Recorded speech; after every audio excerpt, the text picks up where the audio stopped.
Well, hello there, and welcome to this episode of the Terri Show. I want to start with a question. Have you ever been in a meeting and someone sort of calls your name unexpectedly and suddenly you freeze? Your brain goes completely blank. You feel like you don't know what you're talking about, even though you know the answer is in there somewhere. But instead of words, all that comes out is nothing. You don't have anything to say.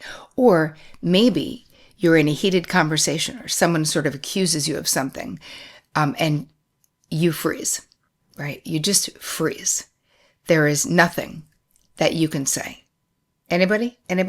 I feel like we have all been in that situation. But for some people, this is a chronic situation when they feel put on the spot. So what we're talking about today in this episode of the Terri Cole Show is the silent freeze. And we're going to break down why we shut down and what you can do instead. There are so many things that you can do to make it better. So before I get into all the things you can do, I just want to say if you're new to this YouTube channel, well, hello and welcome. I'm glad you're here. Make sure that you introduce yourself in the comments because we're a friendly group. Make sure that you subscribe. I'll wait. Oh, good. Thank you. And hit the bell icon so that you get notified every time I roll out new stuff, which is every Tuesday and every Thursday. And I just want to say thank you. This group, we just celebrated, last month, we celebrated 10 years of the Terri Cole Show, which means 10 years of this YouTube channel as well. And I'm so grateful because the fact that you keep coming back over and over means that I get to do this. And I love doing this. So thank you for being here. All right, let's move it on into today's content. The silent freeze. Hey, the Freeze Club, a club nobody wants to be a part of. And yet, many of us, from CEOs to public speakers, have this experience. So a lot of times there is pressure, right, that happens for us for whatever reason that shuts down our brain's ability to come up with words in the moment. So why does it happen? Let's just start from the macro. Well, your body thinks you're in danger. So it's an adaptive reason why it happens. Your body thinks you're in danger. So this is fight, flight, freeze, or fawn response. And that response isn't just reserved for an imminent bear attack, right? It is your body, your nervous system, interpreting things that may not be physically dangerous to you. But, your nervous system doesn't delineate much between being psychologically or emotionally threatened and being physically threatened. So let's talk about some of the scenarios that can kick up this freeze response. An emotionally charged conversation with your partner, even speaking up in a group. And even if it's something that you do often, it may still create anxiety, a difficult phone call with someone, having to give feedback to a colleague, or having to fire someone. Very stressful. Introducing yourself at an event where they ask people to stand up. A performance review can feel very threatening. Having a conversation with an angry teenager can create a freeze response. Or even having to give someone bad news can be very stressful because your nervous system is interpreting all of those things I just mentioned, or could be, as a threat. So instead of words, your brain just wants you to abort the mission. It's like, I'm not giving you any words because we want to abort mission. And that's when you shut down. So this doesn't mean you're terrible at speaking. It really is just this protective action that your brain is taking. And the good news is I'm doing a whole episode on it because you can change it, right? You can get better at handling it and also at anticipating it. Because you can tell me right now in the comments, are you someone who freezes when you feel threatened? You know it because it gets in the way of effective communication. So let's start with something very simple that you can do. And then I'm going to get into conversational boundaries and what to do when you freeze in that situation as well. But you can actually work it through and pretty quickly. Try this 3-second rule where you're just going to pause and you're going to take a deep breath. Let's do it right now. Just breathe with me right now. Breathing in and release. Relax your shoulders. And then I'm going to ask you to re-enter the conversation, right? Psychologically and emotionally, re-enter before responding. And what you're going to find is that taking a moment to breathe, right? It's really a moment to regain control. Another thing that you can do, and we can do this in a proactive way, is have phrases that are ready to go. It's almost like a go bag, right? A couple of phrases, super simple. Oh, that's a great question. Give me a second to think about it, right? That breaks the ice. It sort of breaks the freeze when you don't feel threatened, but you have a go-to phrase or two. Can I come back to that in just a moment? Is another one that you can say. I want to give that the thought it deserves. So just give me a sec. Or I'm going to grab some water. Like if you need more of a break, you can say, I'm going to grab some water. I'll be right back, or whatever. Having ready phrases, right? It's really your way of managing the conversation effectively. So I don't really see it as stalling. I see it as creating expansion. So when you think about what happens when we freeze, is that there's a constriction that is happening in your throat, in your body. You are feeling threatened. What we want to do is create expansion so that you can breathe, so that you can think, so that, think of space. How does it feel, even in your mind right now, to think of having space rather than the pressure of that constriction?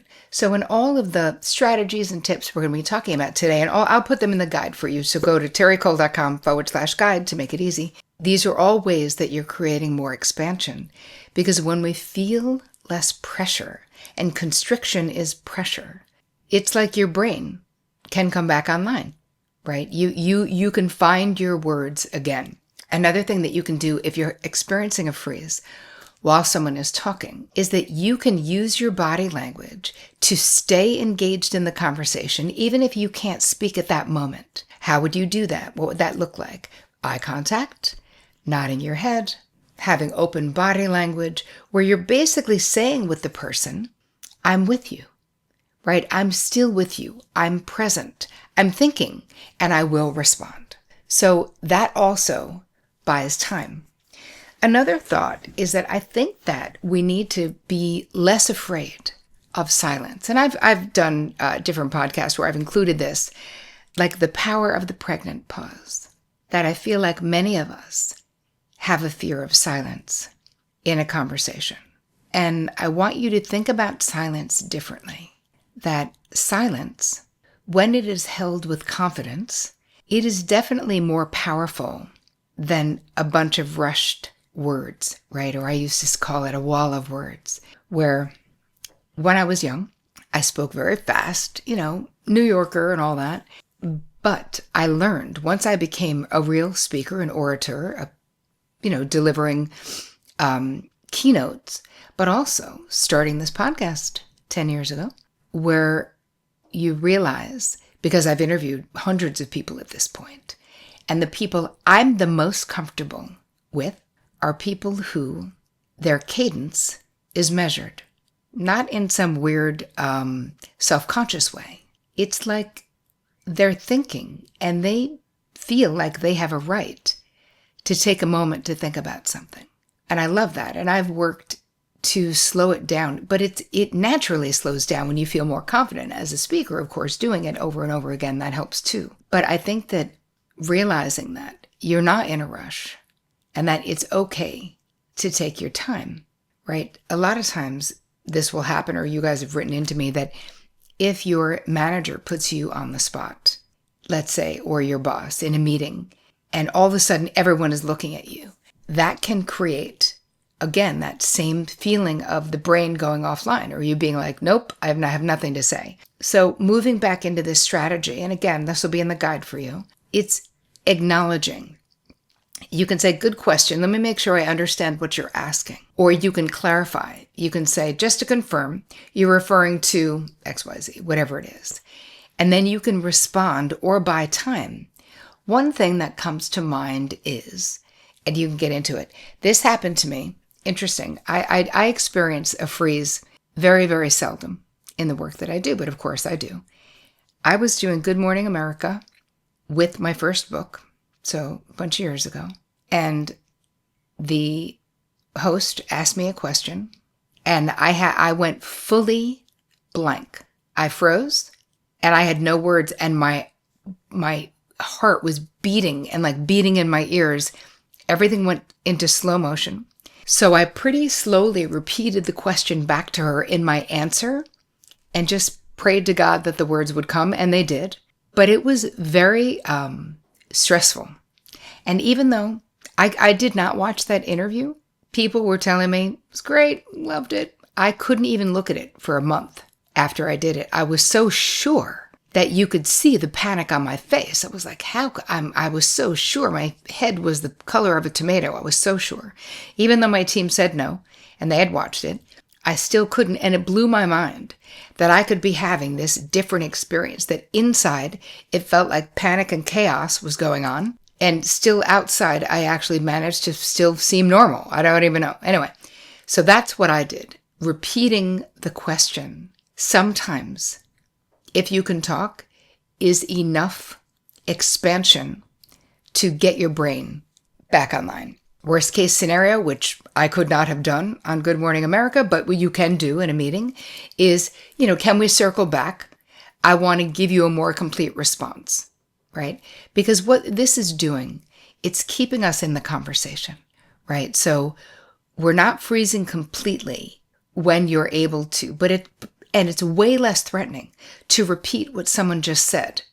That creates the expansion for your own thoughts to come back. And now, so let's bring this freeze into the personal situation, because you may be in a heated conversation with your partner or sister, loved ones, emotions are high, right? You feel your throat close. This is the sensation that we have when we freeze. It's like, nope. So what can you do? And these steps, don't worry, are in the guide for you. Step 1, breathe, right? Step 2 is to say something, even if it's like to almost say anything. I want to respond thoughtfully, but I'm struggling to find the right words right now, right?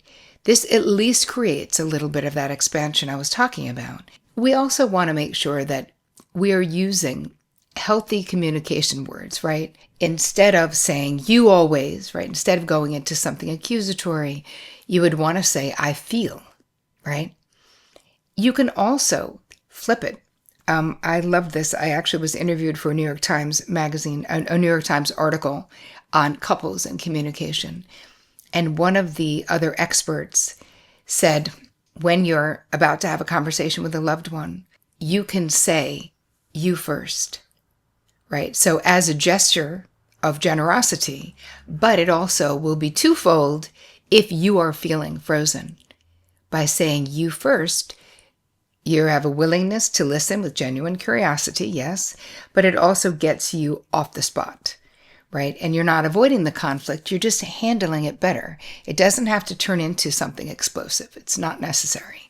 Another thing that I wanted to cover quickly here, and I'll give you these little phrases, is what happens when you are in a conversation with someone and they're asking intrusive questions, because that can feel very threatening, or they're talking about things that you don't want to. So just be clear that you can always opt out of a conversation. You can leave any conversation. Excuse me, I need to use the restroom. If you're at a family function, you could say, I'm going to go refresh my drink. I'll talk to you after. It's getting late. I've got to go. There's ways that we can, especially if it's people that we don't see all the time, right? There's ways that you can sort of opt out of the conversation. You can also change the subject by redirecting, because really so much of the time, people just a lot of times want to talk about themselves. So if someone is saying something that's offensive, but you don't want to confront them or you don't want to deal with it, you can say, oh, I heard that you moved. Tell me about your new place, right? Another strategy, and this is from Kasia Urbaniak, who is a power dynamic expert whose work I really love. If someone asks you something like really, really inappropriate, she talks about flipping the script, meaning flipping the power dynamic. That when they're asking you that question about your divorce or about whatever, they are dominating you. So to grab the power back, you can say something like, why would you ask me that? Or why would you want to know that? Because now you become the dominant one and they become the submissive one when you're asking. And listen, you can say that with a lot of heat or with no heat at all. So you can turn up the spice or turn down the spice, right? Because I could ask that as a sincere question. Why would you want to know that? Which then puts them in the position where they have to either admit that it's just their morbid curiosity is why they're asking you about something painful.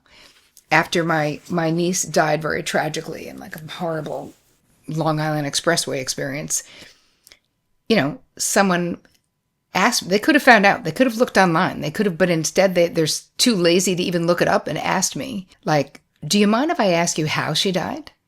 And I was like, I do. And I use this. I actually just said, why would you ask me that? And they were like, oh my God, I'm so sorry. You're so right. I was like, okay. Because I don't need to recap the horrible events of her death for you, for your morbid curiosity, you insensitive idiot. Anyway, it really does work, I want to say, all the time and every time. So that's one way. You can also use your body language here, right? Before we were talking about using body language to be open and to stay in the conversation. But when you want to shut down a conversation, your body language can just communicate volumes, right? If there's someone who you see, let's say at a family event, who you don't want to talk to, who you do not like talking to, who maybe you don't like, nothing says I'm not stopping to chat, like actually not stopping to chat. You can see them and wave and tell your story walking, just keep on moving. So again, it's exercising your right to decide who gets access to you in the moment. So if you know that you have someone who is going to be, someone is always asking intrusive questions, avoid them altogether to the best of your ability. And here's the reality of this. Everyone has this experience, right? All we want to do is, we're not trying to fully eliminate that sort of sense of freezing that we get initially. We just want to reduce its impact because it can have a negative impact. You can absolutely train your nervous system with mindfulness. I want you to practice scenarios and use visualization. See yourself not freezing in those scenarios, right? We're just expanding our comfort zone. And the more you do this stuff, the easier it gets. Confidence, right, is built through practice. And that's sort of what we're building, is the confidence to talk true in the moment. So next time you freeze, don't be all mean to yourself about it, right? This is a very normal biological response. And you're learning how to recover, just one next right action, one deep breath at a time. So if this helped you, I would love it if you would share it with the people in your life. I would love to hear about your experience of being a freezer in conversations. Everything we talked about, all the good bits, I put in a guide for you. Go to terricole.com/guide. Thank you so much for spending time with me today. I hope you guys have the most amazing week. And as always, take care of you.